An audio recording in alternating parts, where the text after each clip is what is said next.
On the Fringe with Dan Radio Style. Hope everybody out there is having themselves a great day. This dude, man, they're threatening to impeach all these different judges.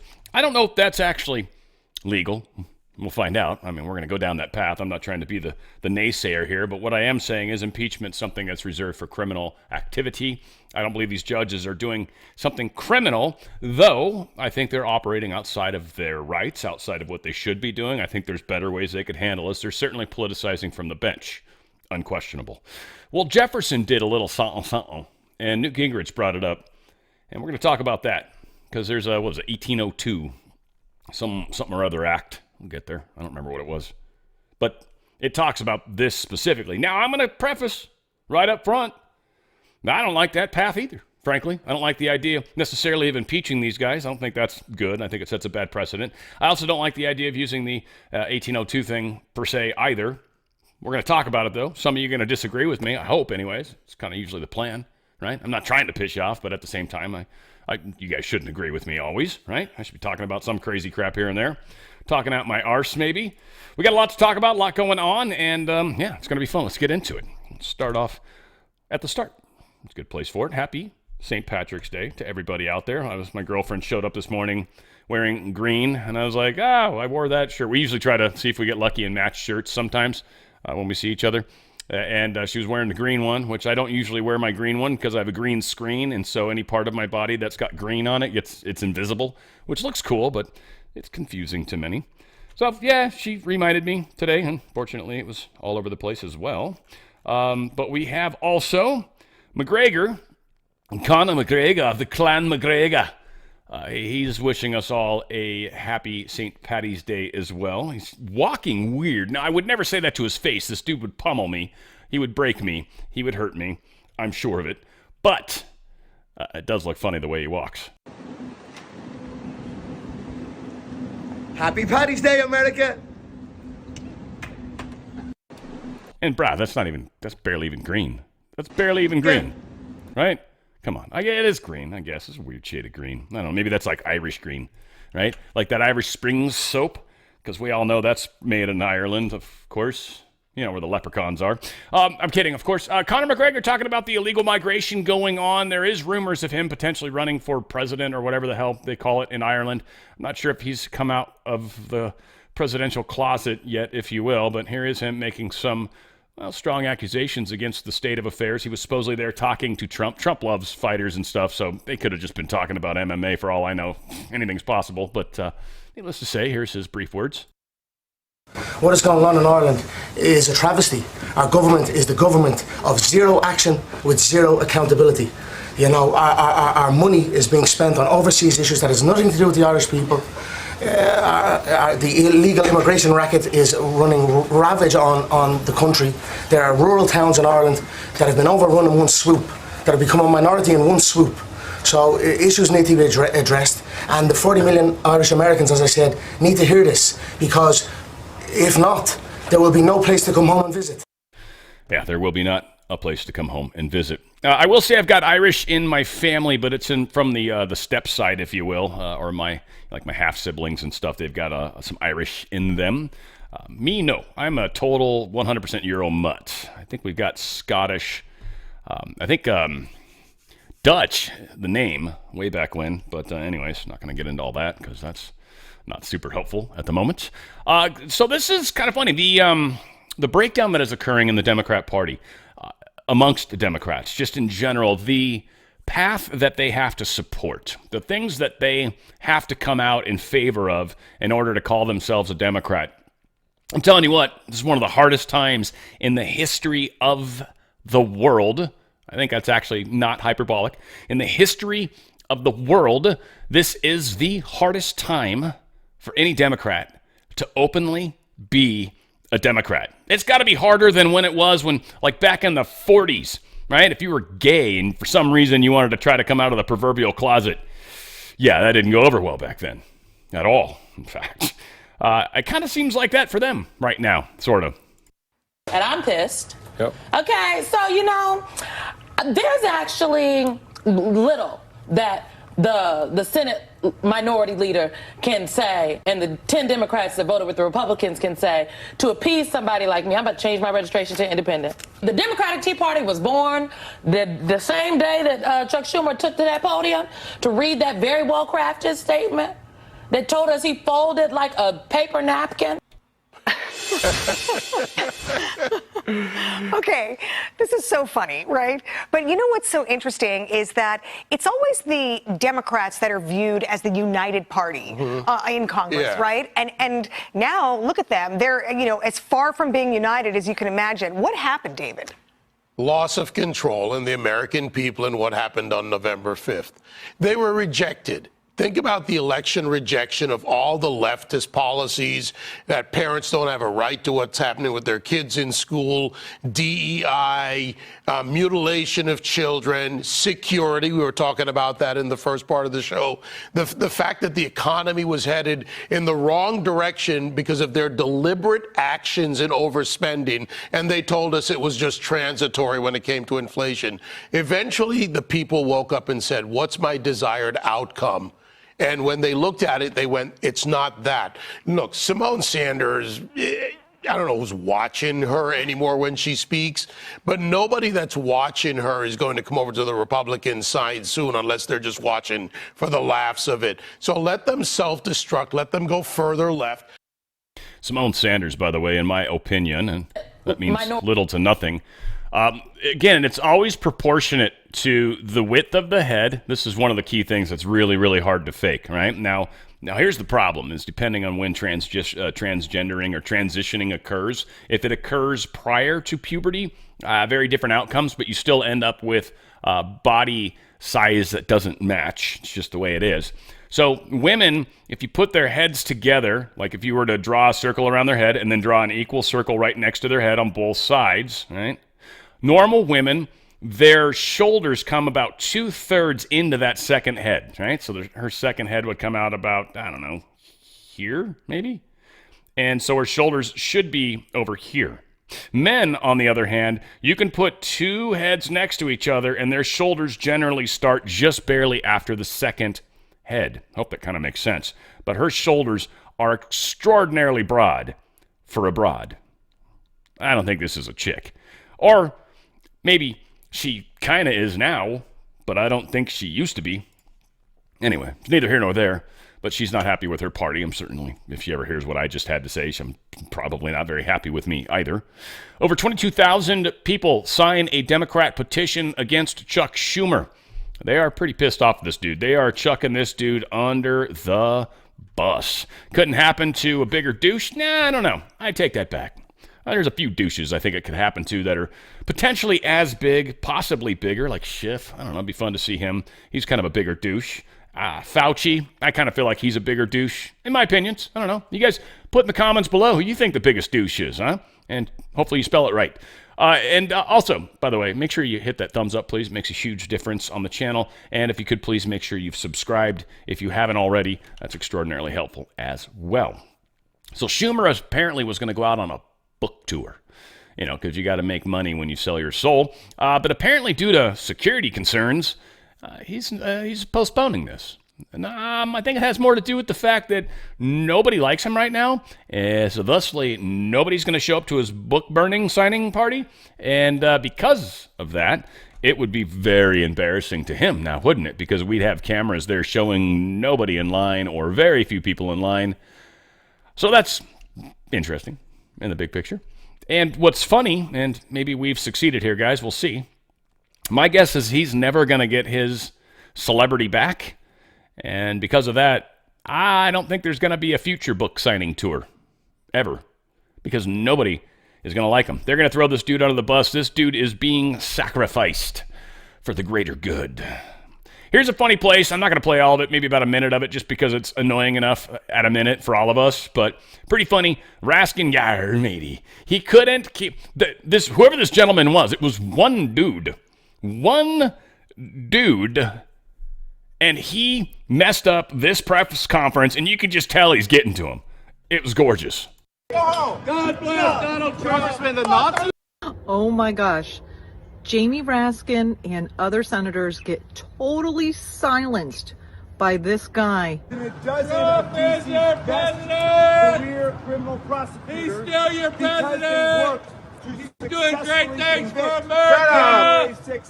God bless Donald Trump. Many of them members of extreme definitely your president too, sir. Shut up. He's your president too, sir. This makes no sense. Oh, he's your president. Prosecutors in Washington because they did their job against Donald Trump. I love the part where he's like, "Oh, he's your president." Just starting off the sentence with "oh" is so friggin' awesome. This dude's awesome. I don't know. I just picture some old dude. I just think it's brilliant. It's brilliant. And if anyone knows who that guy is, just give him a pat on the back and said, "Dan said thank you. You're freaking awesome, brother." Or sister. I think that's a dude, though. Pretty sure. Elon Musk has a couple different things. He was on, who was he on, with Ted Cruz, I think? He's on with Ted Cruz, had a couple interesting comments. Here's one talking about the way they give money to nonprofits and sort of how they steal from us. I think we found now 14 magic money computers. 14, okay. They just send money out of nothing. One of the biggest scam fraud holes we've uncovered, which is really crazy, is that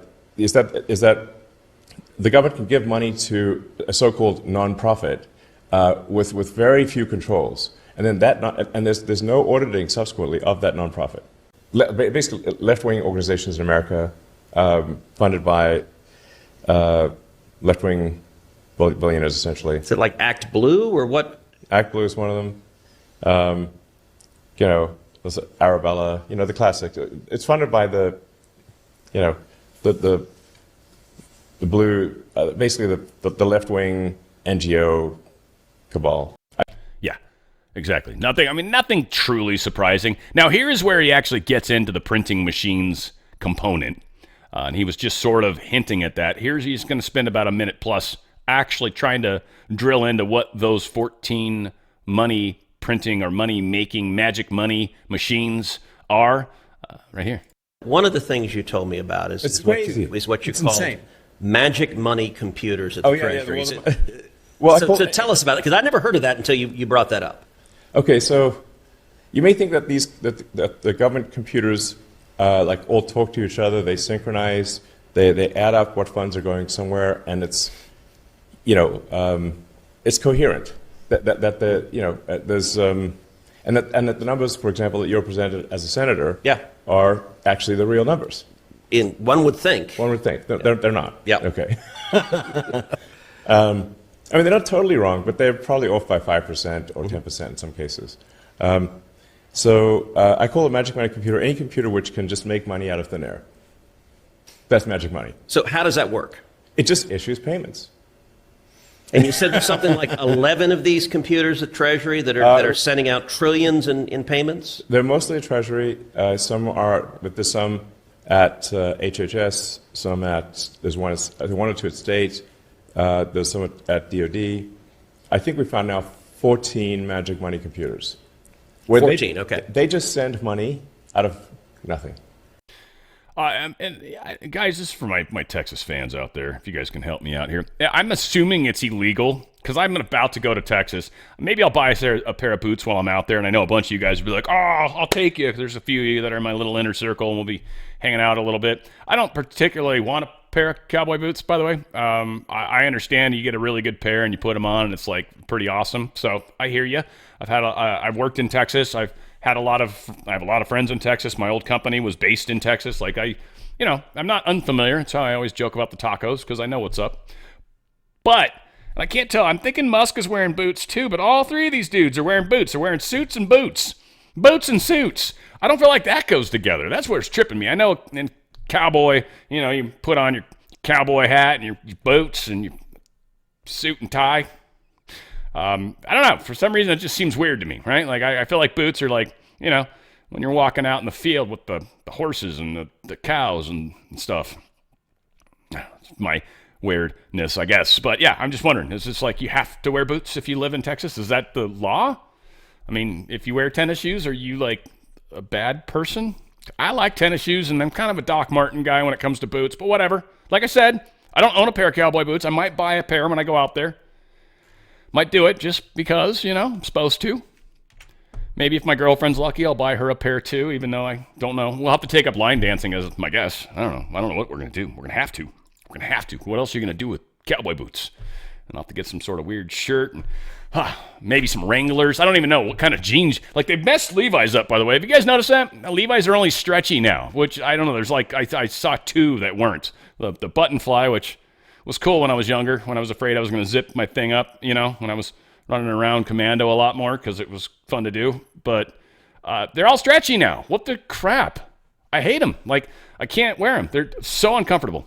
Whatever. I got issues, folks. I mean, if you haven't figured it out, I'm well aware of them at least. So yeah, that all said, folks, I don't trust the system at all that we're in. I know there's the implication that Donald Trump's going to fix everything. I think he will once it breaks. Are we all going to be screwed? No matter what, we're going to be fine. You could literally lose your entire retirement. Seriously, you could lose every bit of your retirement in the crash, and we're still going to be fine. Okay? So, do, don't do, whatever you want to do. But I'm talking about protecting the money that you do have in your 401k, your IRA. You've got cash that's based off stocks. These are two very wobbly things right now. How bad this coming thing's going to be, hard to say. Got a lot of people. You got Cliff High. You got Ben Fulford. You got Kim Gogan. You've got, well, she's a little different. And you've got, who's the other one I was? Willie, right? Jim Willie. All these guys are saying the same thing. And they're not the professional people like that totally lie to us all the time. These are the people that actually try to pay attention to the inner workings of how things are. And every one of them is talking about some pretty significant changes. I don't believe, and we'll see who's right. I'm willing to be wrong on this, but I don't think I will be. I don't think it'll be as bad as the worst case scenario that I keep hearing from most of these people. I think we're going to be, like, as far as losses, I would say probably 30 to 50, 30 to 60% at best. I mean, 30% probably. I really do think it's going to be closer to something like that. So something to keep in mind. But, people are talking 80, 90%. I just don't think it's going to be that bad. Whatever the case is, do you want to stay in that system? I wouldn't if I were you. If you have a 401k or an IRA, you can continue to donate to it, but a lot of us consider putting some of those eggs into different baskets. I would seriously think about diversifying, and waiting is not helping you. Price of gold and silver is going way up, and from what a lot of these people are speculating, gold could easily hit 5,000 within a reasonable period of time. Like, I'm talking like a year, maybe two. It's hit the 3,000 mark. It's pretty much on it. And silver is way undervalued. And that's the beautiful thing. Right now, Gold Cove's offering up to 10% free silver for switching over. So the face value of whatever your 401k or IRA is, up to 10% of free silver just for transferring over tax-free and penalty-free into a a precious metals IRA. And again, it's still donation. It's physical metals. They're kept in a trust. They can't send them straight to you because that's the same thing as cashing out. But if at some point down the near future or far future, you want to cash out and say, send me my metals, they will send you the metals. They don't be like, no, we got to send it cash. No, they'll send you metals. Now, they do have the highest price buyback guarantee. So if you want to convert to cash and have them send you cash, they can do that too. Go to drslikesgold.com. drslikesgold.com. The price of gold and silver is going up, and there's a lot more growth in it. It's what we're hearing from the people that are really, really paying attention. There's a lot of currencies they're talking about backing in gold. They're also talking about crypto backing that in gold, at least Ripple and XRP, right? XRP and whatever the other one is. Not Bitcoin, by the way. But they're talking about backing those in gold potentially. Again, I don't know how I feel about all that. I don't really think the crypto thing's necessarily all it's cracked up to be. But like I said, I've got a little bit of it just in case, right? Got a little bit of it early. It's one positive thing I can say about my good friend Ron is, he let me know. He's like, dude, get some Ripple, right? And I thought he was nuts, but I'm like, all right, whatever. And I bought some. So we'll see what happens. Go to drslikesgold.com, drslikesgold.com. You don't want to stay in that system. You do not want to stay in their system where anything can happen. And the deep state's still got major control over the system. The Federal Reserve is still a central bank that is privately owned. There are numerous problems with the system that exists. Now, Trump can't come out and just say, the system sucks balls, because the stock market dies immediately. So that's not how we want this to play out.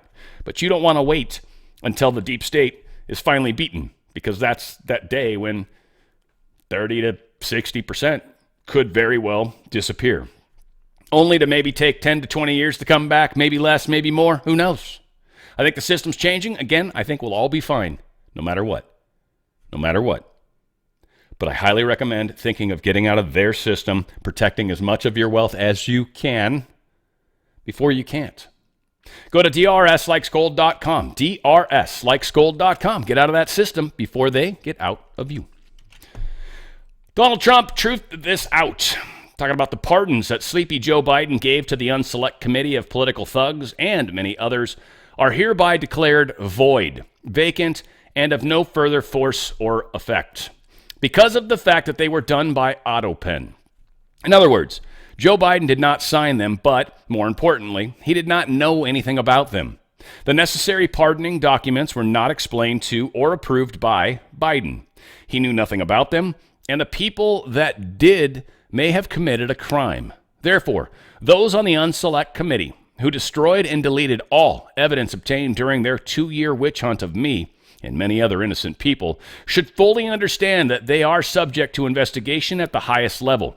The fact is, they were probably responsible for the documents that were signed on their behalf without the knowledge or consent of the worst president in the history of our country, crooked Joe Biden. Now, they're obviously all making noise. I didn't pull any of that audio because, frankly, I don't give a shit what they think. But there was a few different places where they're freaking out big time.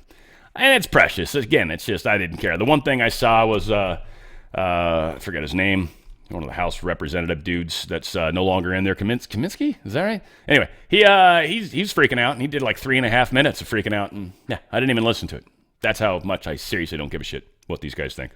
While speaking to reporters last night on Air Force One, President Trump explained this whole auto pen notion and the fact that potentially they may have broken the law. And Trump's talking about this. Mr. President. Yeah.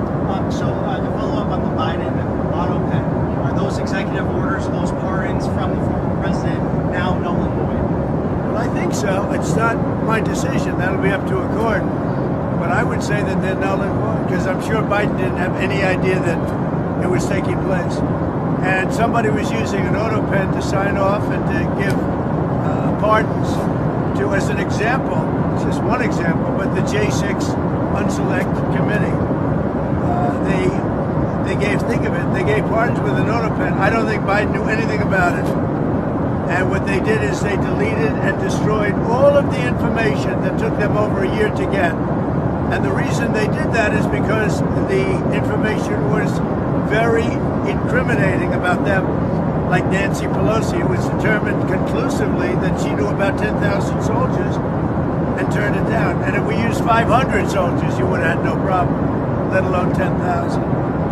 The young lady that said that I grabbed these powerful young Secret Service agents by the neck, okay? You know that was a big hoax. It was a lie. And she admitted it. And they deleted everything. So, you know, what they did is criminal. I think we're about to land, everybody. Okay? Have a good time. We'll see you very soon. I always love how he comes out right before they're about to land, and he's like, you know, like trying to talk to him, and it's like, I love it, dude. He's out of control. Thank God nobody's downstairs right now. They would definitely. What the hell are you doing, Dan? Judicial insurrection is what many people are calling this. The ACLU is going after Trump and all the nonsense that he's doing and trying to stop these criminal people from coming in. There's a lot of discussions around the deportation of those Tren de Aragua people and him using that essentially that War Powers Act that he is using. A lot of people pissed off, frankly. It's kind of beautiful, to be honest with you. And this is part of the fight that I knew was coming. Whenever I kept telling everybody, we got Trump in office, and there's this weird sense of like, okay, put your dukes down because we're done fighting. It's like, nope. We got so much fighting to do. And the rippling, and I specifically was talking to you guys, the rippling is all over the place. We got to ripple. We got to make noise. We got to help the bigger picture. We've got to help the people that are potential black pill victims, right? People on our side of the fence that aren't awake yet. We need to be talking to all these people and making sure we're doing the best job we can. So the nonsense about this judicial insurrection and ACLU trying to stop it and all this is just crazy. If you're illegal and you're here illegally, you don't get rights. You don't get rights. It's just how it works. Citizens get rights. Non-citizens don't. That's just how it is. I mean, we treat non-citizens very respectfully, and we essentially bestow the same rights that most Americans get, but not to the standpoint where we can't deport your punk ass. No. Needless to say, this is a pretty good little story here. Check it out. Security here. Trump declaring that all Venezuelan citizens who are 14 years or older and are members of Tren de Aragua are considered unlawful and are not allowed to become permanent residents here. Well, yesterday, the ACLU filed a lawsuit claiming the Alien Enemies Act is unlawful, and a judge sided with the ACLU. And ultimately, regardless of whether these Venezuelans are gang members of TDA or not, Chief U.S. District Judge James Boasberg of the D.C. Circuit argued that the Alien Enemies Act could be used against Venezuelan citizens, so he granted a temporary restraining order preventing the deportation of 5 Venezuelans yesterday who were already in U.S. custody. Now, it's not clear if the 2 planes that were ordered were returned to the United States. U.S. Attorney General Pam Bondi responding, writing, quote, "Tonight a D.C. trial judge supported Tren de Aragua terrorists over the safety of Americans. This order disregards well-established authority regarding President Trump's power, and it puts the public and law enforcement at risk." Now, as the number of illegal migrant crossings and illegal gotaways continues to plunge under the Trump administration, DHS Secretary Kristi Noem posted a video online showing gates at a border wall closing behind her. This is an announcement to the entire world. America's borders are closed if you want to come here illegally.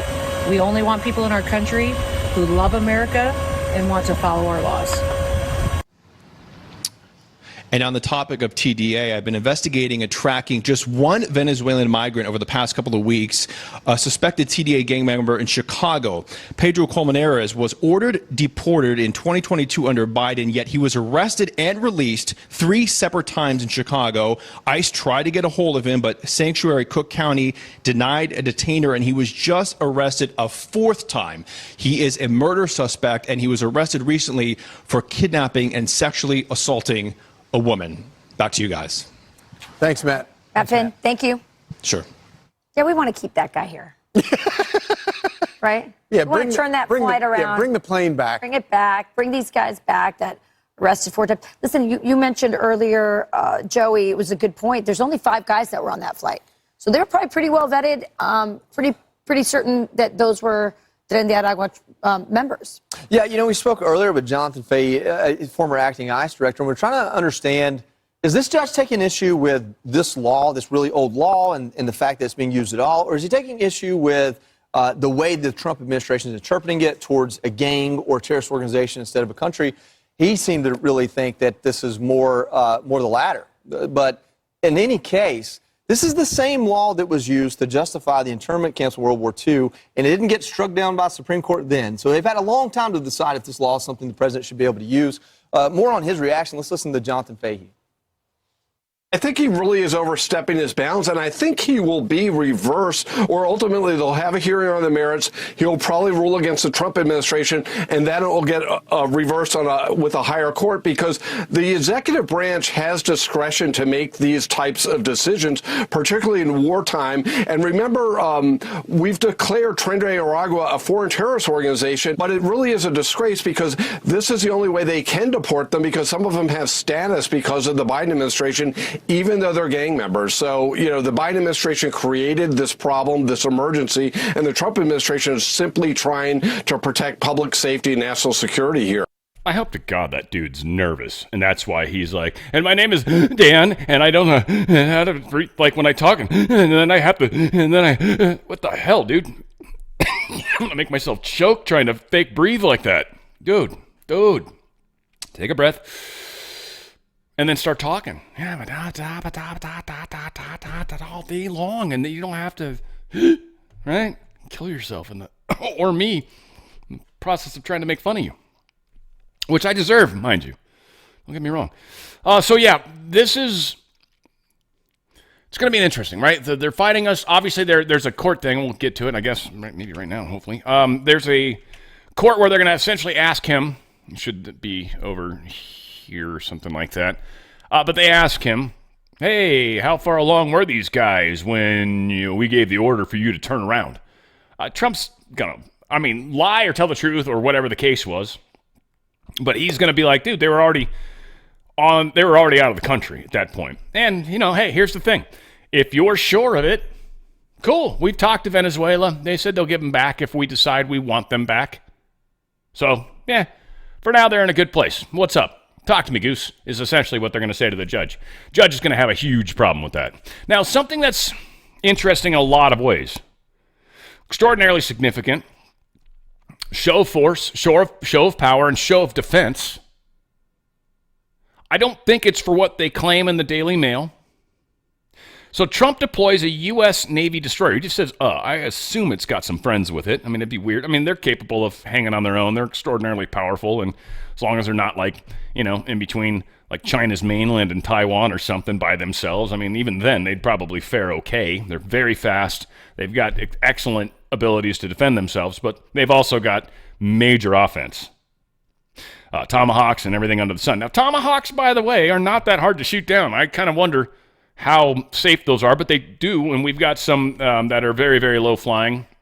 I feel like there's it's not, I want to call it the Sea Whiz, but I want to say that's the gun that actually shoots down missiles. Anywho, this is a big show of force. We're putting a 500-plus foot long ship at our southern border, essentially, out in international waters, where it could easily target cartel members. This story talks about reclaiming Panama. I don't think that's it. I think that's the cover. And maybe Daily Mail's helping in the big picture. This was out in the Middle East, in the Red Sea area, which has obviously been seeing a lot of action. I'm sure they got resupplied back in San Diego, and it sounds like they're going to be heading back out to protect / defend / I don't know. Call it what you think it is.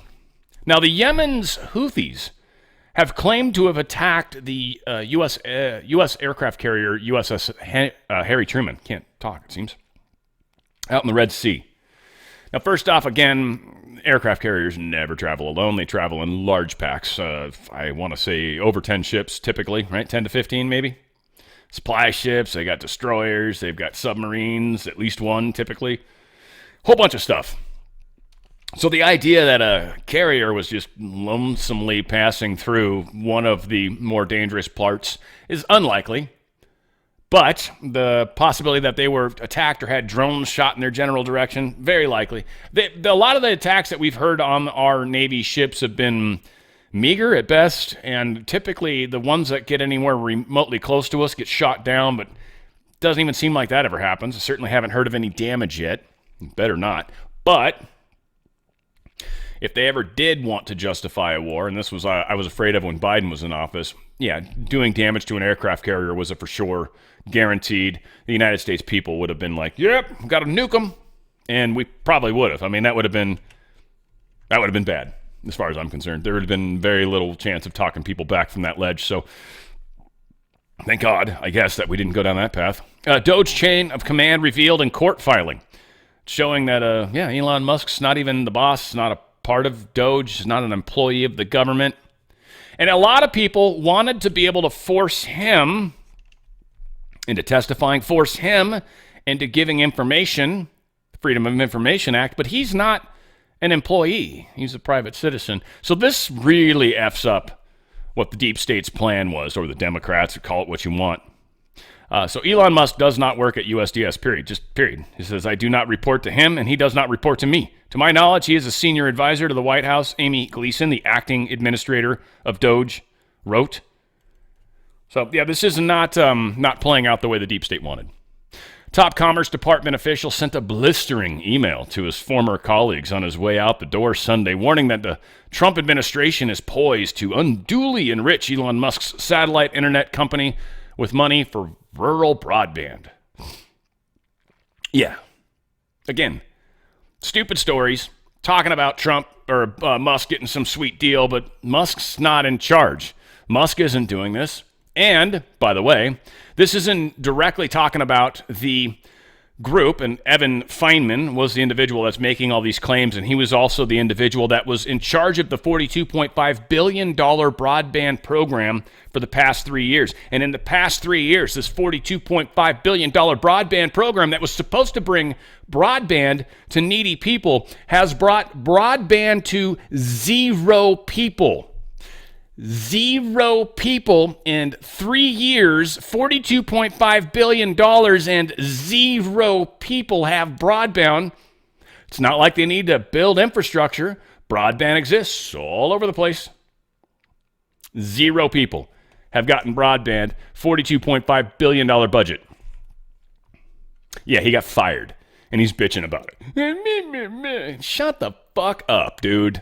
Go cry a river, Evan. Yeah, I almost called him gay. Wouldn't have been fair to gay people, Evan. Kind of a gay name, though. No offense to any Evans out there. Sorry. It's just right now I'm fired up about Evan, so forgive me. There's other gay names, too. You know, good friend named Chad. That feels like a gay name right now, even though he's not. All said, Trump talking crazy talk. What was this one about? Oh, shucks. Jumping ahead a little, are we, Dan? This is addressing, the Epstein, MLK, and JFK files. Now, one thing I am honestly enjoying right now, I'm actually enjoying this. I know it's like, to a lot of people, I am enjoying the heck out of it. They are attacking Pam Bondi, attacking Kash Patel, and in some cases attacking Donald Trump because he's not gotten the Epstein files out fast enough. I love it. I am loving it because here's what's up, as far as I'm concerned. I'm seeing who, 1, I can trust at all in the future. 2, who is definitely not in the loop. 3, who's not helping. And I can see from the standpoint of people that communicate to me, people that need to be blocked. I love it. This is fantastic. Anyone that is pissed off at Trump, Bondi, or Kash Patel, 1, just has no clue at all. 2, is trying to stir up the pot and cause trouble. They are. That's what they're doing. They're demonstrating and showing their colors. Trump has done an admirable job. Trump has been in office not even freaking 60 days yet. Seriously. What president has gotten this much shit done in less than 60 days? And you're bitching that he didn't do enough? Oh, yeah. No. I love it. Keep blathering, guys. Keep doing it. Keep doing it. This is going to destroy some people, and I can't wait. It's going to be delicious. This was a fun little thing that Trump is doing right now. The U.S. is facing housing shortage, right? We're well aware of this, right? Scarcity. Well, President Trump has proposed using some of the 650 million acres of federal land to develop new housing. You see all this green stuff? That's federal land. There's federal land all over the place. So only some of the federal land falls in U.S. metro areas surveyed by the National Association Realtors for Housing Shortage. Still a lot of areas. Lots of land. Trump's proposal could make a real impact in states such as Nevada, Utah, California, and Arizona, where federal land is more abundant. About 7.3% of all federal land falls within metro areas that needs more homes. The success of this policy then hinges on releasing federal land in the right places. So Trump wants to build homes on federal land for people that need housing, for people that are maybe even homeless and stuff, right? That is an interesting idea. I like it. And of course, the deep state never wanted to give up any of that federal land. In fact, they wanted to keep more of it, and they wanted to take private property and then give it to federal programs. Take over more land. Co-opt, essentially. So it's a cool plan that Trump has got, and I love the fact that he's doing that, so it's very groovy. U.S. Customs and Border Protection award the first border wall contract for President Trump's second term in office. Granite Construction Company getting $70 million to construct approximately 7 miles of new border wall in Hidalgo County, Texas. It's within the U.S. Border Patrol Rio Grande Valley area. So, yeah, cool. 7 plus miles of wall. What was that, like $1 million bucks a mile, basically? No, sorry, $10 million a mile. Yikes. Still expensive, but needs to be done. That's for darn sure. We got some, the Alien Enemies Act This is causing all sorts of consternation and discussions with people. So this was one of the questions he got on the airplane. This is that act that I think is why he sent these people packing, basically. And yeah, nobody likes it per se. And I don't know if it was Politico or who was it? Reuters? Or one of these people asked the question. I don't know if we find out, but the question's stupid. But it's a big part of what's going on right now, the big fight that's having. And I think we've got more news around this too. But check this out. This is Trump's words. Sir, there's been some criticism that the Alien Enemies Act has only been invoked 3 other times. They were all during times of war. Do you feel that you're using it appropriately right now? Well, this is a time of war because Biden allowed millions of people, many of them criminals, many of them at the highest level. They emptied jails out. Other nations emptied their jails into the United States. That's an invasion. And these are criminals, many, many criminals. Murderers, drug dealers at the highest level, drug lords, people from mental institutions. That's an invasion. They invaded our country. So this isn't, in that sense, this is war. In many respects, it's more dangerous than war because, you know, in war they have uniforms. You know who you're shooting at. You know who you're going after. These are people that came out. They're walking our streets. We have thousands of murderers. Yeah, thousands of people that are horrible. And yeah, so again, the Democrats are having to fight the hard side of this, unquestionably. Great example, Kathy Hochul. She's all in, and she has to be because she's deep state. She was put in by deep state. She's all about the deep state. Remember, they got rid of Cuomo in order to put her. Well, sorry, it wasn't with the governor. Cuomo was New York, right? Right? Or is he the governor? No, he was governor, right? Cuomo was governor. Adams was in at the time. Yeah, that's right. The first time, I think. And yeah, he was, he grabbing someone's boobs or whatever the hell and got himself kicked out of office. It's not a surprise. The Cuomo brothers are lewd at best. I'm not trying to be disrespectful. I've said, and I've never touched anyone without permission, but I certainly am fond of touching. Let's just put it that way. In fact, it was funny. We had the $5 meeting over the weekend. I got the $25 meeting coming up this Saturday, by the way. If you want to be a part, go onthefringe.locals.com, donate $25 a month for a repeating donation, and you'll get invited to this coming Saturday. It's 1 p.m. Pacific time, 4 p.m. Eastern, 3 p.m. Central. But there was someone we were just kind of joking around about all sorts of crazy stuff. And I think someone said that you're not allowed to touch each other on the couch or something. I don't remember how we got on the topic, but it was just funny because it's like, well, I obviously can't sit next to you then. It was just funny at the time, I thought. Needless to say, Kathy Hochul said she's no intention to allow immigration and customs enforcement to just take people off the streets. But if they're a really, really bad criminal, we'll work with Trump in those cases. And it sounds like they have to have a warrant for their arrest. And that seems to be a weird sticking point. No one's really discussed why.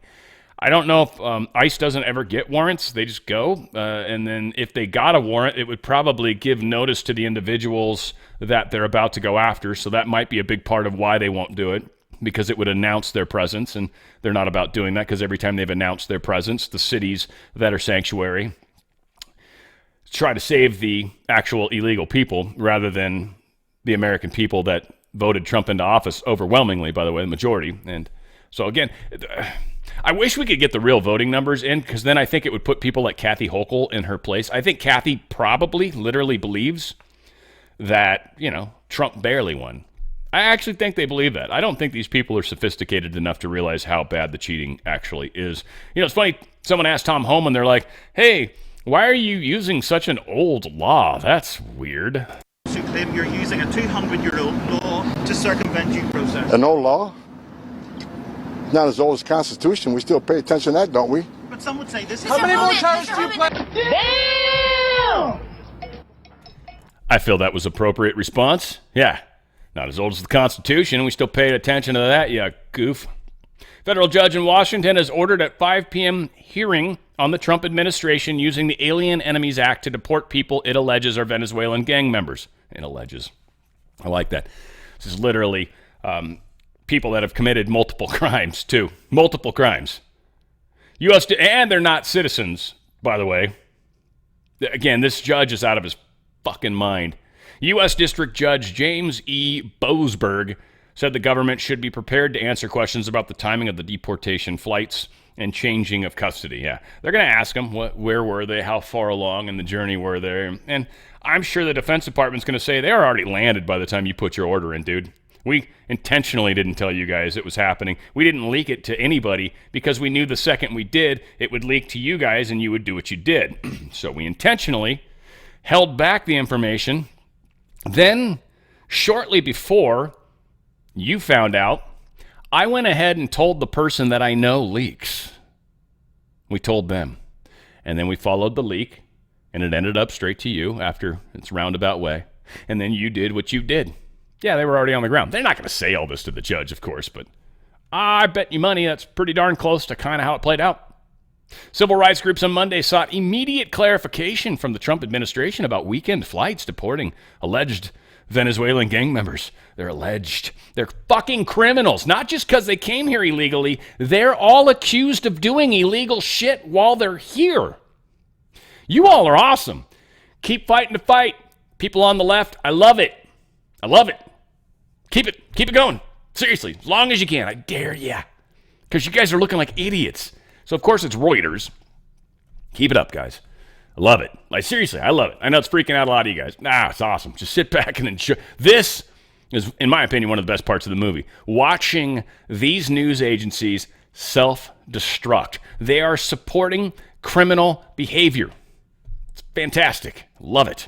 Understanding the Judiciary Act of 1802. All right, so this is long. I don't want to spend a whole lot of time on this. Newt Gingrich talked about those upset by the emergent dictatorship of district court justices behaving as though they were president should read the Judiciary Act of 1802.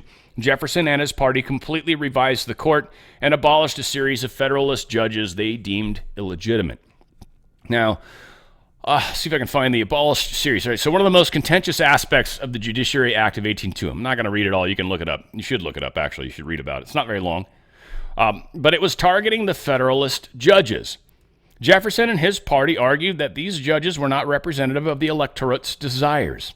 By abolishing these judges, Jefferson aimed to establish a judiciary that would support his administration's policies and principles. This decision sparked significant debate about the checks and balances that are supposed to exist between the executive and judicial branches of government. In essence, Jefferson's actions can be viewed as a power play aimed at securing a more favorable judicial environment. Critics of the time argued that this approach set a dangerous precedent, potentially leading to a situation where the judiciary would be subservient to the political whims rather than upholding the law impartially. This historical context is crucial in understanding the current frustrations with the judiciary, with some perceive as an overreach.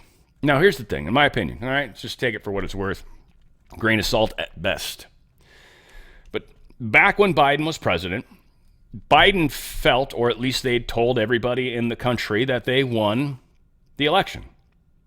Now, we know they didn't, but most everybody, including the black-pilled people on the Republican Party, they did believe it.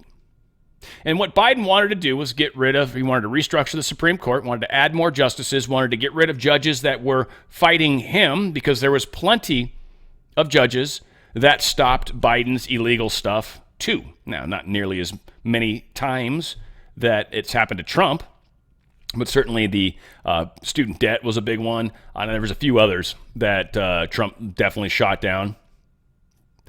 So we had the same situation in the prior administration. Now this administration comes in. We've got judges that we don't like.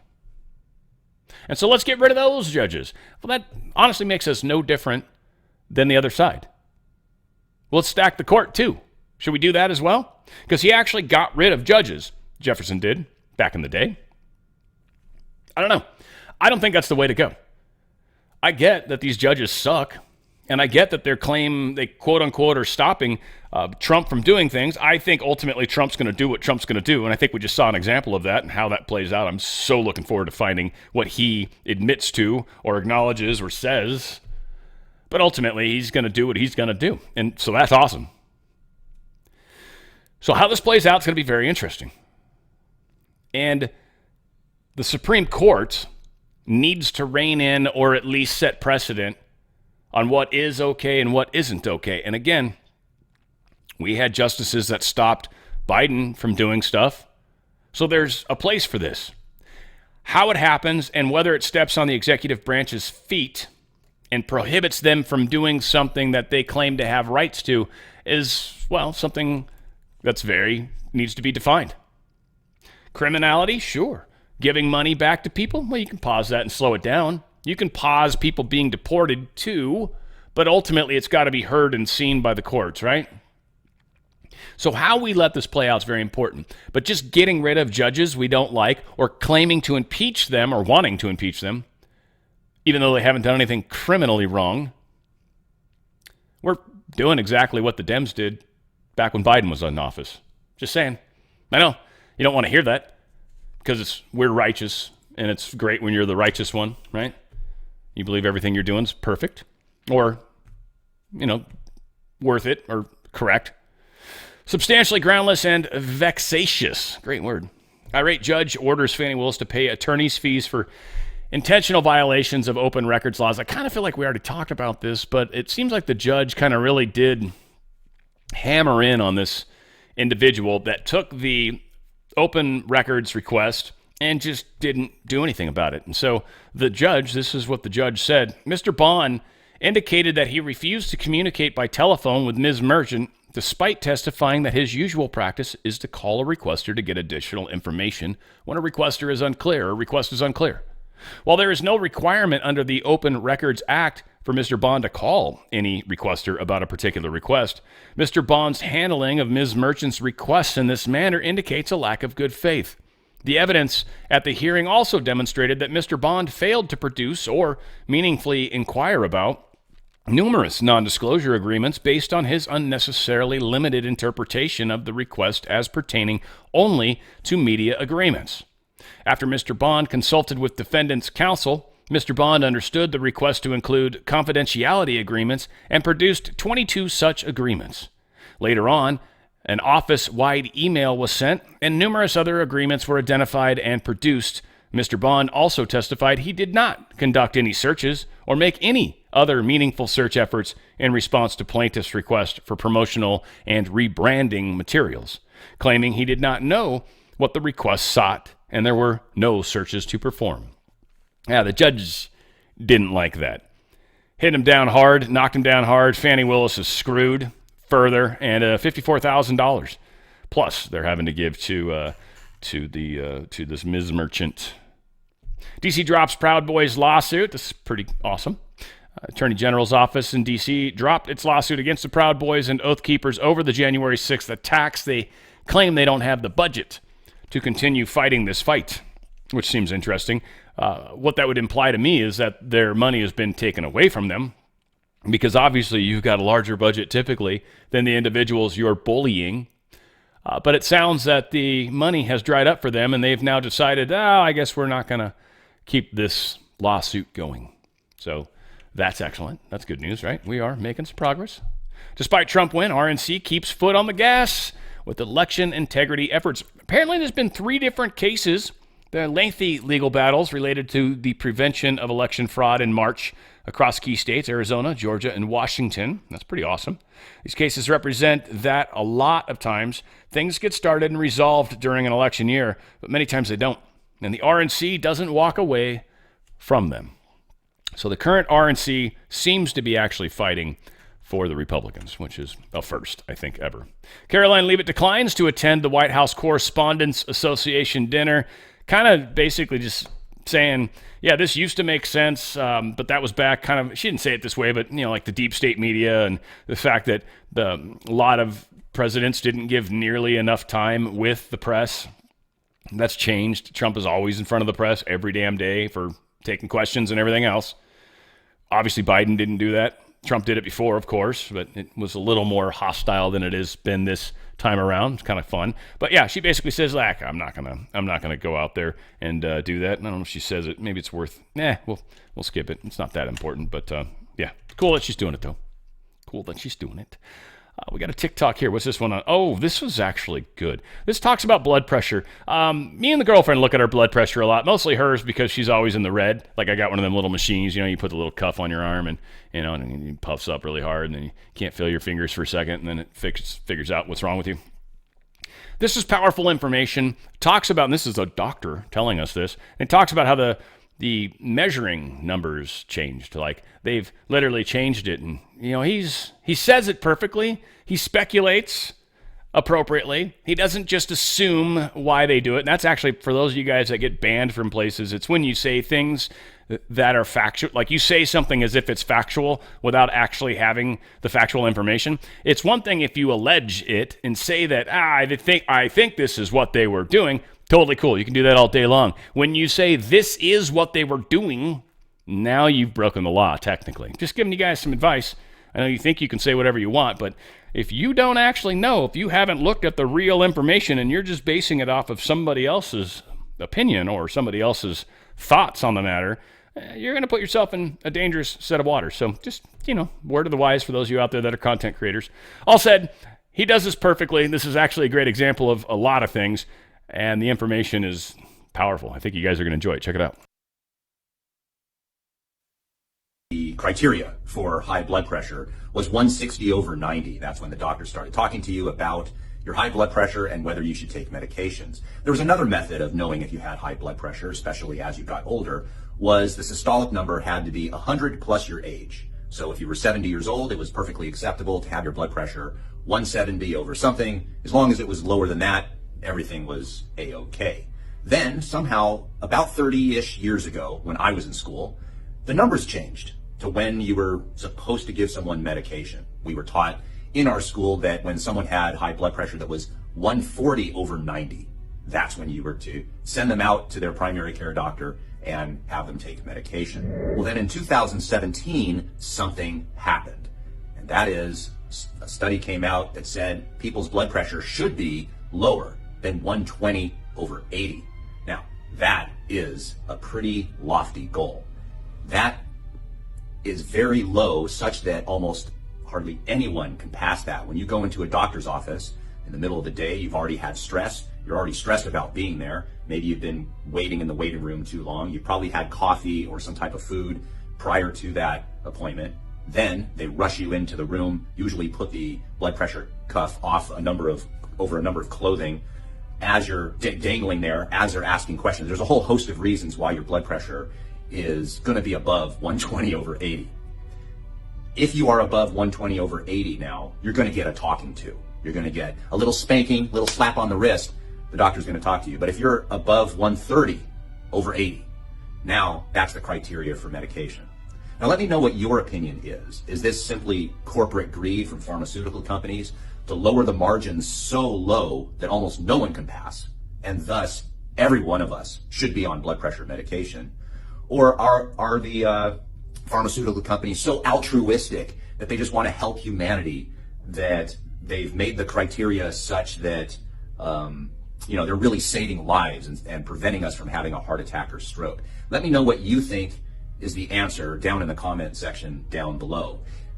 Hypothetically, this may be true. No matter what our age, maybe all of our blood pressure should be below 120/80. There is probably a way to get your blood pressure to normal for you, but the million-dollar question is, what is normal blood pressure?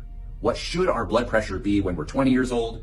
What should our blood pressure be when we're 80 years old? And whatever your opinion is, there's probably research to support that. In fact, for many people that are elderly or old, it's interesting that now they're starting to say, or at least there's some research to support, that your blood pressure should be higher, that people that have low blood pressure because they're on so many medications are actually having less health and dying sooner than the people with higher blood pressure. So, go figure. But that's the history of what we've seen so far, just in my lifetime. Now, what were they doing 100 years ago in the 1920s with high blood pressure? Were people dropping dead like crazy because of high blood pressure? And now that we're getting everyone below 120/80, we're all living longer lives? Is that the reason why people are living longer now? Are they living longer? These are great questions to ask, and I'll leave it up to you to try to read between the lines. Now, having said this, high blood pressure is a risk factor for heart attacks and strokes. The higher your blood pressure as a younger person, the more likely that you're going to have problems in the future. So it behooves us to try to get our blood pressure to a normal for us. So if you want to become healthier and get a normal blood pressure for you, then I have a complete guide. Again, I just like the way he came at it. I think a lot of us probably coming to similar thoughts, around pharmaceutical company being involved in that, and how much money is made around these sorts of things. I certainly think there's a lot to be said about that as well. One thing that does help our health, by the way, is doing healthy things, and this is something that I frequently talk about manifesting, and one of the ways you manifest health or not being sick, which is how most people come at it, and that's the wrong way to do it, by the way, is you manifest health. And you manifest health by doing healthy things, by thinking healthy things, by doing what healthy people do. Right now, as best I can tell, I got healthy things going on. I had an issue with my shoulder. That's feeling much better, thank God to the STEM Active. But I'm generally healthy. I don't have some crazy thing going on right now. My focus is on being healthy. I try to eat well. I drink. I do, and I do I got a couple bad habits, but I got a lot of good habits, right? I eat very well. And I also work out every day. And I, do cardio 3 times a week, 4 times a week, 3 times a week. I get 1 day off. Saturday's the 1 day off. I get 3 times a week cardio, and I got 3 times a week weights. And I get my heart rate up, and I do the best I can. But it's being healthy. Now, what else do I do that would imply health? Like I said, I take my STEM Active. I've got my collagen, my peptides. I've got my delicious nitric oxide booster, which I actually haven't taken today. I had to go down to the car thing today. But I also take these, the Coriolis versicolor. It's essentially, I'm going to say it's an anti-parasitic, really, but it seems to have a lot of effects with animals and their health, especially animals that have had cancers. We had Baby Trump on. He had a throat tumor and took a bunch of this stuff. I don't even think he did ivermectin or anything like that from what he was talking about. Just literally took a crap ton of this Pet Club product, like 4 times the amount, 5 times the amount that you would normally take. They say you take 1 pill for every 50 pounds. So that's what he was doing, except he was doing like 5, 6 times that. And supposedly it went away. That's what he told us. He was on my show. I did a show on it. It's shocking how this works. So this mushroom seems to have a lot of effect on our bodies, and the little doggies' bodies, and cats' bodies, and horses' bodies. Yeah, all 4. Dogs, cats, horses, humans, they have products for. Dogs, they have this mush puppy. It's real common. They've also got special sauce. They've got the Mojo, which is a liver treat. Cats like those too. Cats don't like cookies, but they like liver. They've got different kinds of foods, canned, dry, dehydrated. They've got chill doggies for dogs. They've got pills for us humans. That's what I was pointing at here. This was awesome. And it's a way to get this Coriolis versicolor in your body. This is something that you just kind of want floating around your body. Again, you're manifesting health. You're going to manifest healthy processes in your life. This is one for me, at least. And I think about it. I'm like, I'm going to take my Coriolis versicolor to maintain my health, to be healthy, to stay healthy. It's what healthy people do. And it makes a huge difference. And you've obviously got cats and dogs. They're going through, all sorts of different phases. We're putting chemicals in them sometimes, like the flea dip on the back of the neck.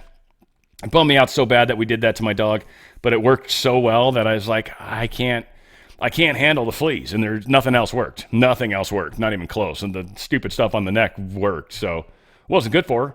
That's for sure. So we tried to make up for it in other ways. And that's what we kind of have to do sometimes. But certainly the toys, they've got toys for your animals too. A lot of the toys are made in China. They have lead and other stuff in them, so it's not really good for your animals. There's a lot of things we don't actually think about. Health's a funny thing. What's healthy? What's being healthy? Well, sometimes we've got to think about that for our animals too. Try to help manifest health in their lives.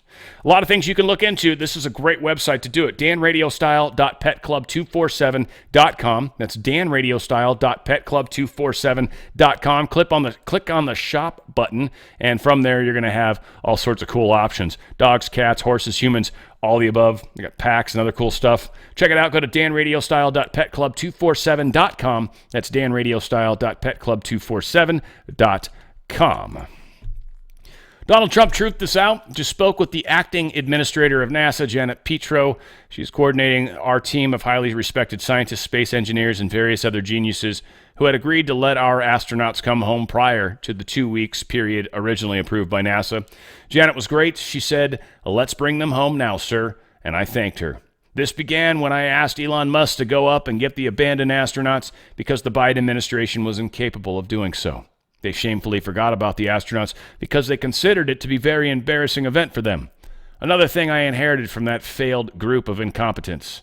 Elon and I have taken on the project, sending up the SpaceX Dragon, which is successfully docked and hopefully while there is always danger involved in such a mission, they will soon be on their way home, taking off tomorrow and landing on Wednesday. Exact times will be provided to you. Safety always comes first, and the maximum standards are being adhered to.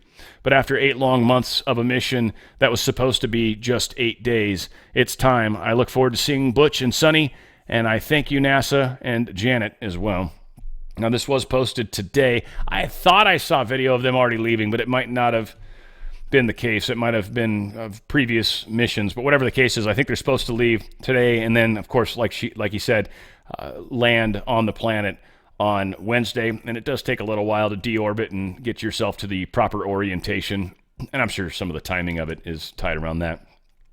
Pope Francis has actually been seen for his first time, so says the picture. And this is, I think, the picture, the back of him, which could easily be faked, by the way. I don't mean faking the picture. I just mean it could be one of his doubles. But supposedly he's still doing well. I don't know if he's still in the hospital. This does kind of have the feel of a hospital church to me. But he's certainly wearing his Lenten robes, purple. It's very typical for this time of year. Oh, boy, this looks like the real guy. He does not look good at all. Doesn't look like the actor, that's for sure. So, yeah, a lot going on there. Got some world news to talk about. Ducey asked Leavitt about the French politician wanting to take back the Statue of Liberty. Not sure if you've heard that story, but the answer is kind of funny. I'm going to have a little comment to say after it, but it's still kind of funny. There is now a member of the European Parliament from France who does not think the U.S. represents the values of the Statue of Liberty anymore. They want the Statue of Liberty back. So is President Trump going to send the Statue of Liberty back to France? Absolutely not. And my advice to that unnamed low-level French politician would be to remind them that it's only because of the United States of America that the French are not speaking German right now. So they should be very grateful to our great country. Kelly. And I hate to admit it because I am not pro-French, by the way. No offense, French people that are out there, though. You've probably heard me insult you numerous times and probably will continue to do it. But we would also still be praising the crown if it weren't for the French. Leave it. And I'm not trying to, suggest I know history better than her. I'm quite sure that's probably not the case, right? But they did help us in the Revolutionary War. You historians will back me up on that. Big time helped us in that war. And we likely, many say, would not have won had the French not been helping us. Lafayette, right? Wasn't he the big general that made all the difference in the world? I think. I got some historian friends. I remember some of the shit you guys tell me. But anyway, again, not trying to give points to the French. Whatever. Samsung halts investment, announces layoffs in Mexico due to tariffs uncertainty. They had a factory in Mexico. They still have a factory in Mexico, but they're shutting it down because they're going to build a factory here because they don't want to pay tariffs. It's going to cost a bit more money for their product. So that's a big step in the right direction. Very cool. Donald Trump, what's he talking about in this one? Oh, this is about Canada. This is, again, there's some Canadians that hate the idea of being part of the United States, and they think we're just total assholes for doing this. I think there's a lot of confusion around how the Crown still controls Canada and who actually controls Canada. And Canada, whether or not you're actually a sovereign country, kind of. Maybe I'm using the wrong words. Maybe someone can help me in the comments section, right? But there's questions about whether or not you're even legitimately your own country, like many of you think. So Trump talking about you guys becoming part of us is actually far less far-fetched sounding. That's a weird statement. Far less far-fetched than some of the stuff that's being thrown around right now. Now, Greenland, I don't know where they go on that one, but Canada's very interesting. And honk honk to my good Canadian friends out there. I love you guys. I love Canadians. I think you guys are some of the sweetest, kindest people out there. You're obviously mean enough to punch a moose and play hockey, and you live next to Santa Claus, so obviously you can handle the cold better than I can. Needless to say, I don't know. Here's Trump saying it. See what you guys think. No, I'm not. Look, we've been ripped off for years, and we're not going to be ripped off anymore. No, I'm not going to bend at all on aluminum or steel or cars. We're not going to bend. We've been ripped off as a country for many, many years. We've been subjected to costs that we shouldn't be subjected to. In the case of Canada, we're spending $200 billion a year to subsidize Canada. I love Canada. I love the people of Canada. I have many friends in Canada. The great one, Wayne Gretzky, the great. Hey, how good is Wayne Gretzky? He's the great one. But we have, I know many people from Canada that are good friends of mine. But, you know, the United States can't subsidize a country for $200 billion a year. We don't need their cars. We don't need their energy. We don't need their lumber. We don't need anything that they give. We do it because we want to be helpful, but it comes a point when you just can't do that. You have to run your own country. And to be honest with you, Canada only works as a state. It doesn't. We don't need anything they have. As a state, it would be one of the great states anyway. This would be the most incredible country visually. If you look at a map, they drew an artificial line right through it between Canada and the U.S. Just a straight artificial line. Somebody did it a long time ago, many, many decades ago, and makes no sense. It's so perfect as a great and cherished state. Keeping "O Canada," the national anthem. I love it. I think it's great. Keep it. But it'll be for the state, one of our greatest states. Maybe our greatest state. But why should we subsidize another country for $200 billion? It costs us $200 billion a year. And again, we don't need their lumber.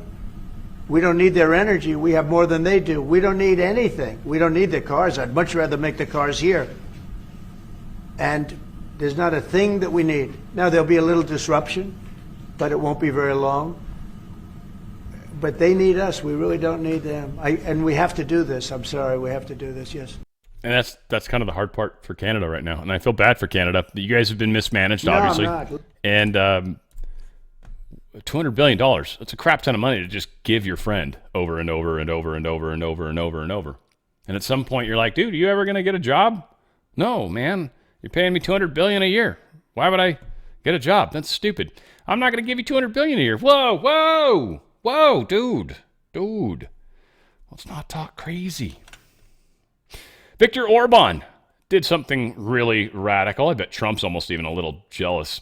He's going to eliminate income tax until the age of 30 for women with one child. One, if you're a young lady, apparently pop out a baby, it's going to give you a nice tax break. Two, women with two or more children are going to be exempt from income tax for life. Hello. Pop out two babies and you're good to go. You are called a tax break. That's what we like about that. So he's calling it a family-centered economic decision. I like it. Hungary is making history with the largest tax cut in Europe and the entire Western world, securing the future of Hungarian families for decades to come. It's pretty cool. I don't know. I want to play this. Let's see. Megcsináljuk Európa, sőt az egész... He doesn't speak in English. I was hoping. He can't. It's for his people, not us per se. But yeah, there you go. I already gave you the skinny of it. I was hoping we'd hear his own words.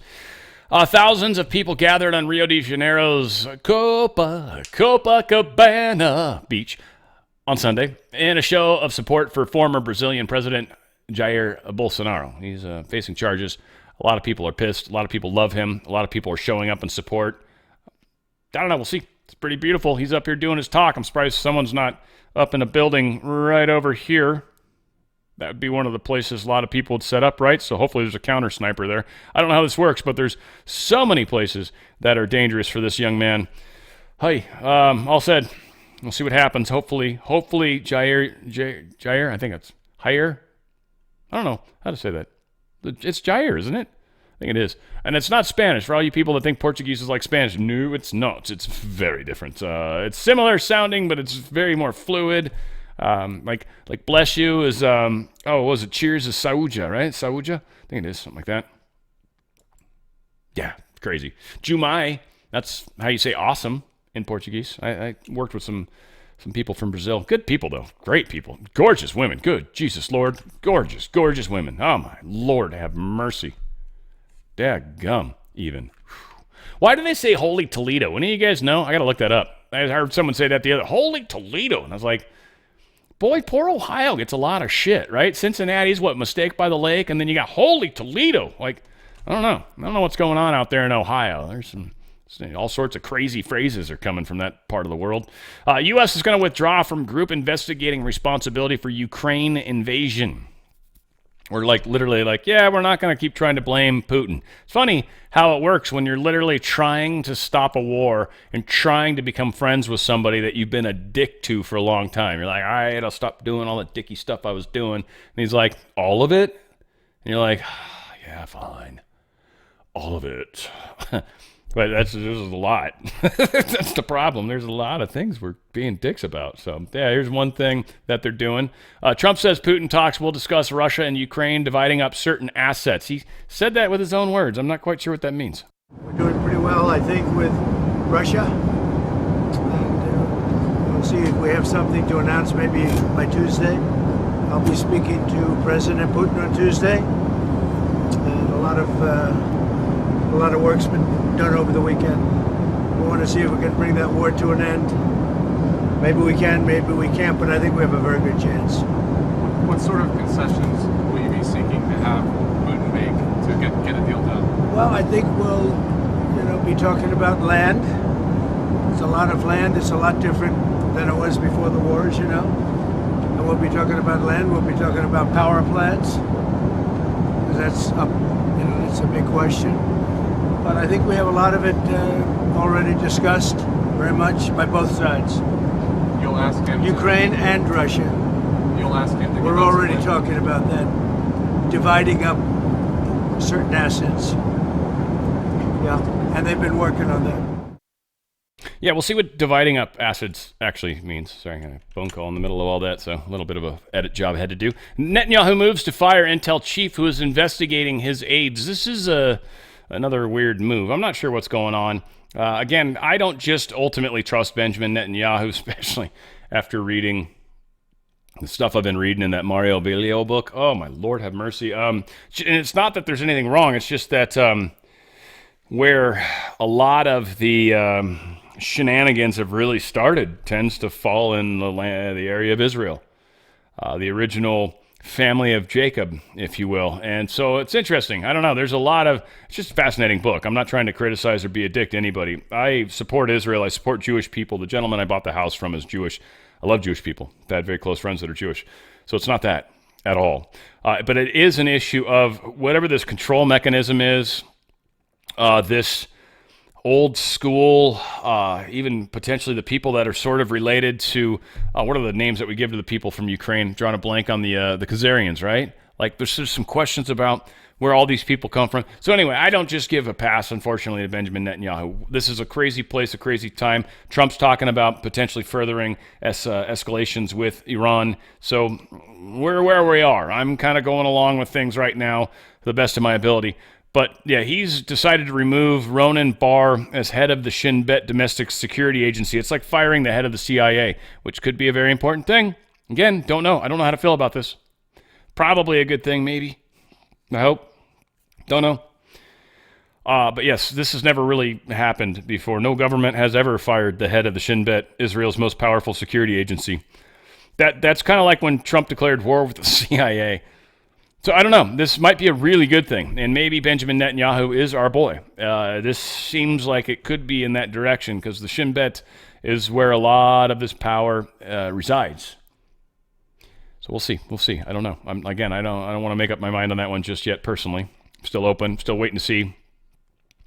Donald Trump truth this out. Let nobody be fooled. The hundreds of attacks being made by Houthi, the sinister mobsters and thugs based in Yemen, who are hated by the Yemeni people, all emanate from and are created by Iran. Any further attack or retaliation by the Houthis will be met with great force, and there is no guarantee that the force will stop there. Iran has played the innocent victim of rogue terrorists from which they've lost control, but they haven't lost control. They're dictating every move, giving them the weapons, supplying them with money and highly sophisticated military equipment, and even so-called intelligence. Every shot fired by the Houthis will be looked upon from this point forward as being a shot fired from the weapons and leadership of Iran, and Iran will be held responsible and suffer the consequences, and those consequences will be dire. The way I finished that would have sucked if I was actually doing that live, right? For like as the president. I would have that would have ruined the power of that speech. But yeah. Trump is basically telling Iran, look, many more attacks by Houthis, we're considering that from this point forward. Don't give a shit what you say. Doesn't matter what you publicly say. That's what we're doing. Welcome to the new world, my friends. All options are on the table to ensure Iran does not have a nuclear weapon. This is what our National Security Advisor, Mike Waltz, said Sunday, that all options are on the table to prevent Iran from obtaining a nuclear weapon. I think they already have it, frankly. I think it's kind of absurd to think they don't. I believe they got it. I think we know they got it. I don't think they want to say it yet. Or maybe they don't quite have enough material, or they've just barely got enough for a bomb or two or three. I don't think they have many of them yet, to the point where I don't even know if they've tested one, because that's one thing you need to do. You want to make sure that you can do what you think you can do. So you test one, and then they're going to probably have to, within a very short period of time of that test, would have to use one elsewhere. One thing I wonder about, I know it'd be picked up by sonar, but it wouldn't be picked up by the seismometers, which exist all over the place. But if they exploded a nuclear bomb underwater, I wonder how that'd work. Would that be? I'm not trying to give them, ideas. I'm sure we've got all sorts of sonar stuff out there that would be like very much aware of what just happened, and probably satellites too. Still wonder. I know a lot of times it's the seismicity that makes us know they just did a bomb. That's how we got Korea in most cases, North Korea. Hard to say. But yeah, they'd have to test it. There's no way you just build a bomb and don't test it. You've got to make sure you're, and maybe they've built bombs and tried them and they didn't go nuclear. That's possible too. Just created their own mess inside. So it's hard to say what's going to be happening. Folks, I want to remind you guys of a great place where you can get merch. First off, there's, the old Dan I'd Rather shirts. If you like those, look in the description. I actually, believe it or not, put a little synopsis every day of the video, little words from Dan that are kind of almost generally sort of separate from the video itself, just in general, but never anything like groundbreaking or anything like that, but that's always down there. But also, we've got the link for the location where that lady's doing the Dan I'd Rather, and I think it ends with that, and I think I hide it, I preface it in there. But this is the current friend of the channel, if you will, that is helping me with the merchandise. Got a couple good stuff for the Great Awakening ready for it, and got stuff on the back too. It's the OTF flag, the digital looking flag. It's kind of cool. It's really cool. I like it a lot. So I like these Great Awakening shirts. I'm going to try to see if I can talk her into something that's a little, I want to say less busy. I'd like something a little simpler, maybe just the logo on the top right and maybe the flag. I don't know, something we'll talk about. We're supposed to have a call sometime this week, so we'll see what options. And then she's got some other ideas for the other shirts, and that's what's kind of cool. She's got a lot of shirts that she pushes and likes a lot. And by the way, we have the hats too. I love the hat. The hat's freaking cool. But we got the mugs too. That's the digital OTF flag that I was talking about that's on the back. But we've got the 9/11 shirts. Never forget, it's got a whole bunch of stuff about the inside job, Building 7, all the crazy shit on the back. So there's a lot of information that she puts on these shirts. And this is so kind of what the back would look like on this particular. Never forget, sometimes the truth due to scheduling war games and 9/11. Like just a whole bunch of information back here, right? Whole bunch of information. And so it's always fun when you're like standing in line and you want to make sure that people learn some stuff while you're there. So we've got that. We've got the day that Trump was shot. Ephesians 6:11, fight, fight, fight, put on your armor of God, all that stuff. Well, the put on your armor of God, and then Trump doing the fight, fight, fight. So there's a whole lot of stuff on that one, too. That's a lot of fun. Then we've got the 5G warfare shirts as well, which also has information on the back. They all come in the same general shirts, right? The tank top, the long sleeve, the hoodie, and the T-shirts, right? As I try to remember words. She wants to come up with a couple more of these, so we'll see what they are, and I don't care. It's like her thing. So we're going to have a couple more of these to share with you guys in the near future. So a lot of good stuff. What you want to do is you want to go to truththread.shop. That's truththread.shop. It's there on the screen for you. Truththread.shop. And when you buy product here, you'll get an email confirming it. If you can, when you get the product, can you please take a picture of yourself with the product? Don't have to have your face in it if you don't want, but send it to that same email. So, like pin that email or whatever you got to do. That same email you got that confirmed your order, send the picture to that email, and that will end up in my hands. And I actually have enough right now for the next movie, so I'll probably get that out this week. I want to get through today. I got to pull some music tonight. I think this show is going to be inspired by Squeeze. This is a plan. I heard the song Hourglass this morning, and I'm like, it's a great song, first off. Squeeze is a great band. They got a lot of good songs. It's kind of good fit. I've been doing a lot of 60s, 70s stuff for the past 2-3 weeks, and it might be fun to do something a little more 80s-esque. And so that's what the plan is this Friday. If you guys want to join me for a wonderful live time, a lot of great conversation. I think for any of you guys, if anything, that's probably the coolest part about being in the live show is actually the conversation. A lot going on, a lot of people talking about a lot of crazy stuff, but it's the community that's actually powerful about it. So if you guys want to hang out, that's 3 o'clock Pacific time, 6 o'clock Eastern, 5 o'clock Central, Fridays. We do a live show, and of course, the 4th of July coming up out in Houston. We've got, of course, the Two-A-Days restaurant. They're going to be hosting us. They're freaking awesome. And even going to kind of put it on their little board and let people know that, hey, Dan Radio Style is going to be here. But July 4th, if you guys want to be there and you're going to be in the Houston area or can be or want to be, we're going to be at a place called Two-A-Days. We're going to be there from 4 to 6 p.m. Central Time. You can figure it out the other time frames, right? 4 to 6. We're going to be doing a live show. Going to be doing the music show because it's actually a Friday, 4th of July. It's going to be a lot of fun. Going to meet a bunch of people. I'll sign crap if you want to. I'll practice my autograph. At least it'll be somewhat decent by that point. I wanted to have a lot of you come up on camera too. We're going to do something fun. It's going to be kind of fun. And certainly meet and greet. I'm going to shake all your hands or anyone that wants to. Maybe some of you have phobias and stuff. I don't know. I'll give hugs to people that want hugs. It's going to be fun. And I've got a good group of people that are going to help if we have any strangeness going on. And I don't think the expectation, I don't expect too much weirdness at all. But we're going to have a lot of good times. Hang out with the music. It's going to be strange having people that can actually watch my entire body because normally you can't see me dancing when I'm over here dancing during the show. But you guys are going to actually be able to see me that are there live, which I don't dance well, when you can't see most of my body, then yeah, it's kind of cool. I can do whatever the hell I want, right? I can do hip gyrations. See, you don't see me doing them because it'd be embarrassing otherwise. Yeah, right? That might have been a bad mental image for many of you, but I can't help that. That is not my fault. Truththread.shop. That's truththread.shop. Come join us, Houston, 2 days. If you like to come, give us a heads up if you can. You don't have to. But it does help. We want to make sure we got room for everybody. Right now, we're actually close to 50 people, which is, in my mind, is like, holy shit, dude. That's kind of cool, right? 50 of you guys are going to be out there. But there's room for more. There's definitely room for more. If you want to be a part of it, please let us know, because if, God forbid, this gets too big, we might have to find a different venue. But I think let Two-A-Days know so they can accommodate something a little larger. We'll figure it out.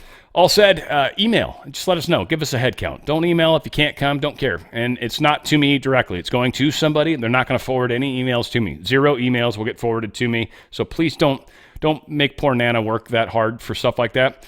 If you want to say hi to Nana and thank her, that's awesome. This is a great way you can do that too. But outside of that, just let us know. Head count. Nana and my good friend S, as I call her, or Sabine, she's just been amazing. She's the one that hunted down this, so a lot of love to the people. You guys, couldn't do it without you.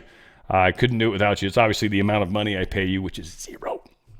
I love you guys. Thank you. I love all of you guys for that matter too, but I'm so surprised and just appreciative of the love that I get from the people that are out there. You guys just really, truly blow my mind. It's just weird. Anyway, I don't want to get all emotional right now. It's weird.